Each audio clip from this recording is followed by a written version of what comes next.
Welcome back. Gondal શહેરના 100 વર્ષ અને 125 વર્ષ જૂના બ્રિજનો મામલો છે, જે નગરપાલિકા અને સરકારની ધીમી કામગીરી પર હાઈકોર્ટે વ્યક્ત કરી નારાજગી.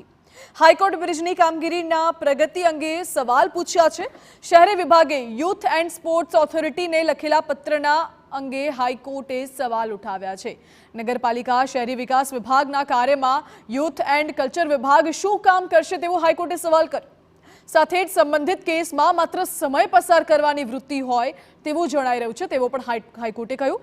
શા માટે આર્કિયોલોજીકલ વિભાગનો સંપર્ક નથી કરાયો તે અંગે પણ હાઈકોર્ટે સવાલ ઉઠાવ્યા. આ એવો પ્રશ્ન નથી કે જેના માટે વર્ષો સુધી પ્રતીક્ષા કરવી પડે. હવે બહુ થયું અને અમને ચોક્કસ સમય જોઈએ છે. દરરોજ હજારો લોકો આ બ્રિજ પરથી પસાર થાય છે. અમે લોકોના જીવ સાથે છેડા નહીં ચલાવી લઈએ તેવું હાઈકોર્ટે કહ્યું છે.